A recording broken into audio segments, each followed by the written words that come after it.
exciting because my career has been spent in this space. My brother and I started Taser back in 1993. So my whole opportunity has been spent in trying to figure out ways for law enforcement or security personnel to be able to stop someone. So I'm going to just jump right into this and share the screen so we can go through this, since I know we're running a little bit behind.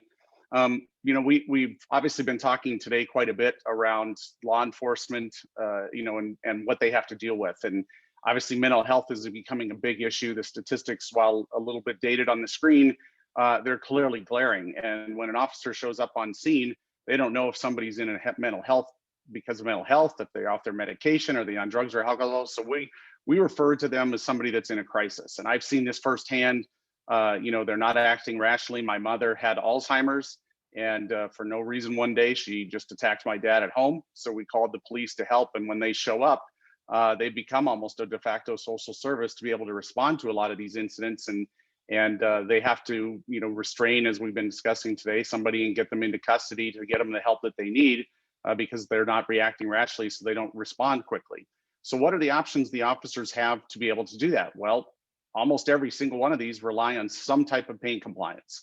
We've taken the caveman's club and we've made it where we can collapse it, or we've made a food irritant so we can throw in somebody's face to cause a burning sensation, or we've taken a projectile and projected at somebody at a really high speed to try and hurt them, or ultimately to wound them. So all of these things have been designed to inflict, pain or pain compliance to get this person into custody and submit. And there is no magic bullet. Let me just say that from day one. It doesn't exist. Even the products we're going to talk about from my company, they're great. They have settings, they have an application, but there is no magic bullet. So we have to look at technology, and technology is advancing so quickly in other fields, with it cell phones or communications, or the way we're doing this conference today. But if you really look at the technology advances that are surrounding, what's going on within law enforcement and or security to deal with people, the last real introduction was Taser 20 years ago. So it just isn't moving as quickly as we'd like to see, and obviously we're pushing on that. And I think the previous presenter had made a comment regarding the information of legislation. The laws are also very antiquated. They're not keeping up. So when something like our product comes out, which we'll talk about in a little bit, they don't know how to deal with it. So they just try to lump it in with something else that's completely irrelevant because they would rather just not have a caveat for technology in there. And another thing a lot of people have a misconception on is they talk about, well, somebody needs to have a weapon to hurt somebody. Well, if you look at the violent attacks, they're usually without weapons because everybody has arms and legs. And that's where a lot of the violence comes from, and a lot of the injuries come from, not only the officers, but to the suspects as well, about 80% of the time. And this statistic holds not only in the UK, but pretty much all over the world, because it's very, very easy to punch and kick and hurt somebody and protect yourself or attack someone unwilling. So when we have these conversations, it's also about the safety of not only the subject, but the officers that are on scene, or the healthcare workers, or whoever's responding, to be able to protect it. So, they are not signing up to get hurt for the sake of getting hurt. So the product that we're going to talk about that my company's brought forward is called the BolaWrap. There's a lot of information out there on our technology. It's a handheld device. It's looks like your cell phone or a TV remote. And this was done on purpose. We did not want it to have an aggressive look. If I have something that's maybe shaped more like a firearm, or something I have to pull up and be pointing right at you, that's going to escalate a situation just by my activity in doing this. So if I have something that I can hold down by my side, it's less aggressive in its approach. That can help keep a situation de-escalated as well.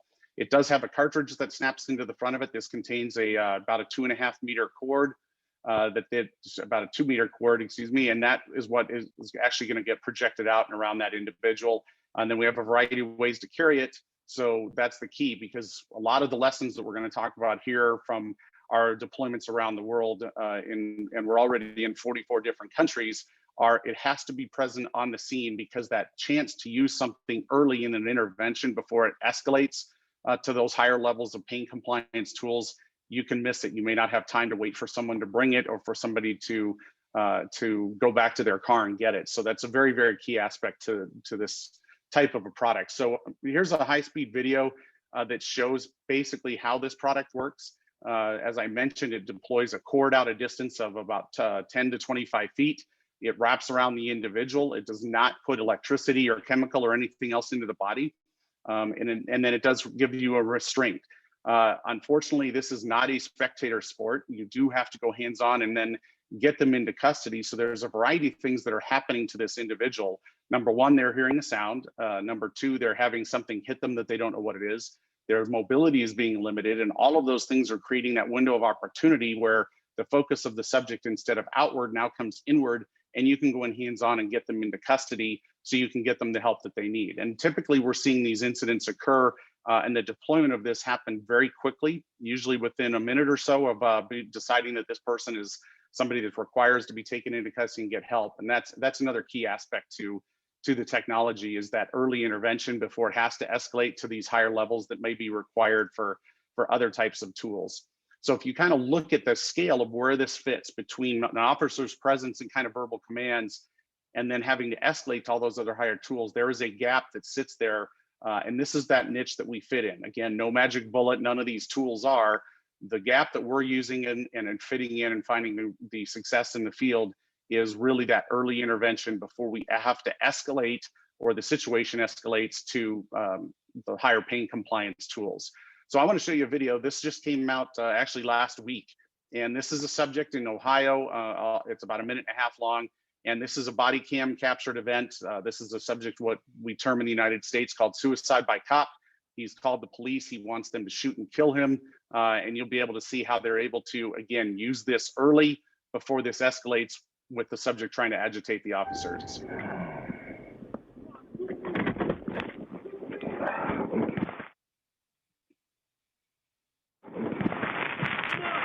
Wait. Why's it gotta be like that, man? So what you gotta do, man? I just wanna die right now, man. I don't wanna live no more. I got the bola. Shoot me. We're not gonna shoot you, man. Shoot me, man. I'm strapped, bro. You're not. I'm strapped. I got it on me. All right. Bola, bola, bola.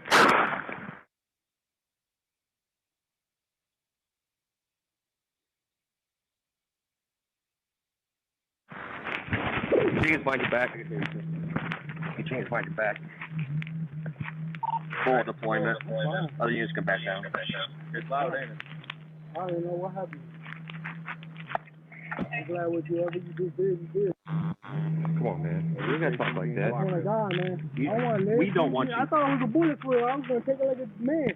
I'm going to take it like a man, man. We're not gonna shoot you. Here, come over here to the side of the street.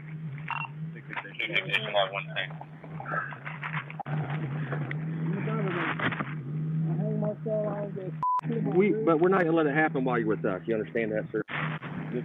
Let's come back over here, okay? So, here's the situation. These officers are showing up on scene. This guy clearly has an intent, and they're able to use this very quickly, surprises him. He doesn't know what's going on. Then they can get him help. They transport him. And we have lots of body cam videos now from scenarios like this that are going on around the United States. We're getting lots and lots of field uses. So this isn't a technology that's just in concept. This is a technology that is actually now out in the field. It's only been out for a few short years. And now as we get these body cam videos, we're able to learn with them and transfer this information, because in the beginning, it was kind of held up for higher instances of force, kind of that intermediate level. And as soon as we saw them bring it down to the situation, again, you look at that previous gentleman, he wants to die. So if the officers approach and they get into a fist fight, or who knows if he has a weapon, this gives them that opportunity to get in, get him restrained, take the arms out of his equation or the legs, get him into custody. One of the other things that we're doing right now as part of our technology platform is we're bringing virtual reality into the training. And it's not just on our product, it's going to be on everything that they do, where we want to change the paradigm of training, because police training, they don't get enough. And so we want to take some of the technology, even from the gaming world, bring it over to the training here, give them a fully immersive program that can be very adapted very quickly. They can do it just about anywhere. And I'll give you a quick video here that shows how quickly this can be adapted to work.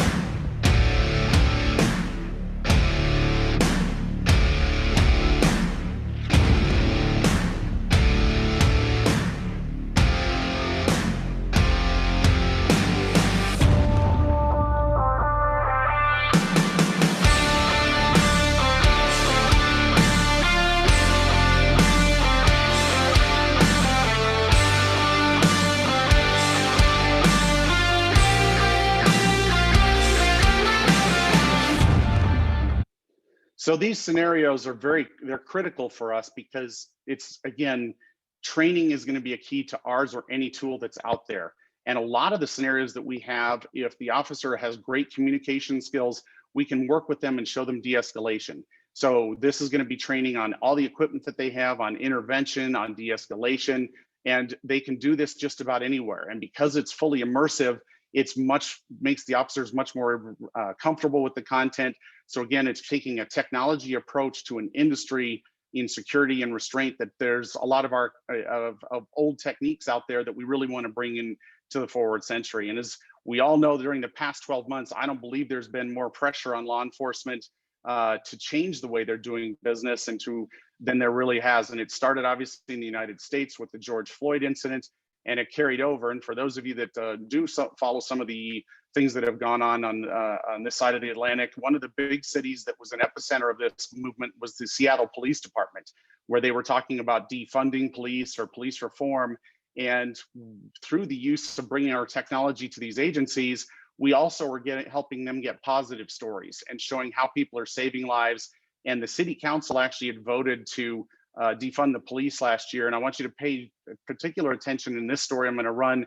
It talks about some of the uses, but then you have the city council at the end now coming back and starting to support police, which is, again, something that we really need to focus on, are the politicians supporting these officers in these communities where we have a lot of divide. And these are the kind of stories we really want to push and talk about, that if we can find tools that don't use pain, that can stop somebody and give the officers an edge, that's really what we're trying to do here. New at 11, Seattle's police chief just green-lighted a pilot project to test out this new non-lethal takedown device I first showed you last August. Like Terrace police have been using the BolaWrap for several months now and tell me it may have saved the life of this man who was in the middle of a mental health crisis about to jump off this I-5 overpass. This dashcam video from Mount Lake Terrace Police shows a young man walking backwards away from officers down the middle of a dark road. Operations Commander Mike Haynes says he was exhibiting signs of excited delirium, something police see often on the streets of Seattle. It became pretty clear to the officers that responded that in contact with this individual that he was trying to injure himself or others. From walking to running, the young man heads straight for this I-5 overpass. But before he could even think about jumping, officers deploy a BolaWrap. All tangled up, he trips and falls. Officers quickly move in and detain him. Just chill out, man. We just don't want you to get hurt, okay?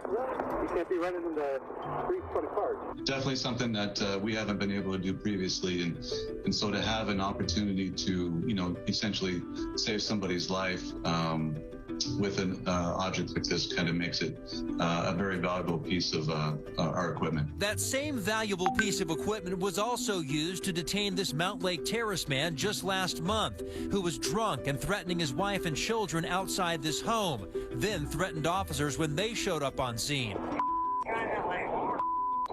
who quickly worked to de-escalate the situation before they deployed a BolaWrap. Officers then run in and detain the man without anyone getting hurt. While they worked to keep him calm, he was still confused as to how police quickly gained the upper hand. The advantage that the Bola has versus the Taser is that there's no pain involved. So this is really kind of the first force option that we have in police that doesn't involve some sort of pain compliance. As recently as January, the Community Police Commission recommended that protecting the sanctity of human life should be the primary principle of how and when force is applied. And I really believe that this could help. Folks seem really encouraged by the potential for the Bola. It made it seem possible that de-escalation policies could be followed with more consistency as intended. So really what we're focusing on is trying to get something out there that's bringing technology to try and solve these situations.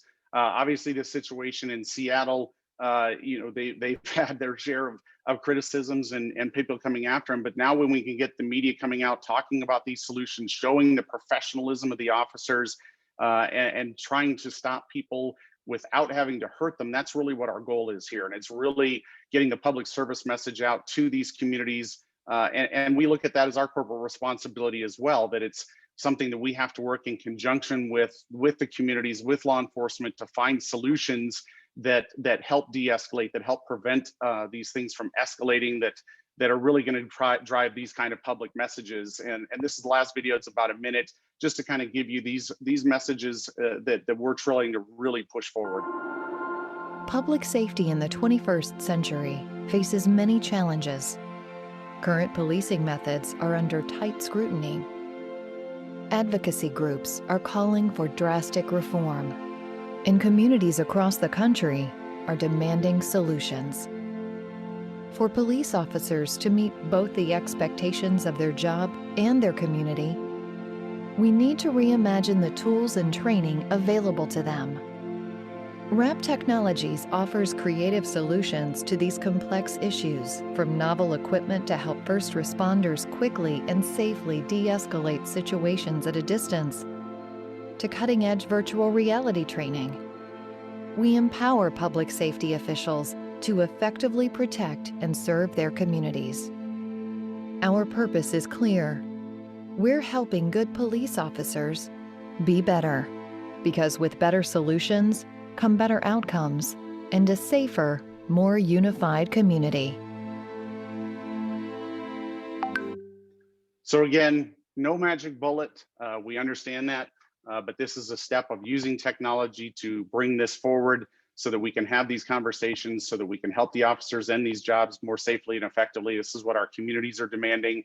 And these are what, and it's a global issue. Law enforcement are facing these issues around the world. Mental health is obviously on the rise. People are becoming more aware of it. And again, you know, having done Taser from before, it's a great tool, has its place. You don't build a house with just a hammer. There's screwdriver, hammer, saw, many different tools. And that's what we're bringing, is a different approach to try and stop these things. And you know, instead of the term de-escalation, which means it might have gone and come up, we're trying to prevent escalation. We're trying to bring technology to stop the escalation. And again, I appreciate the opportunity to share with you what we're doing as an organization, and the investments that we're going to continue to make in this area to bring remote restraint not only to law enforcement, but to around the world, to really help these officers in these really challenging situations, because it's easy to point out the problems, but it's very hard to come up with solutions. So Eric, I appreciate you having me and letting me share this information with everyone today.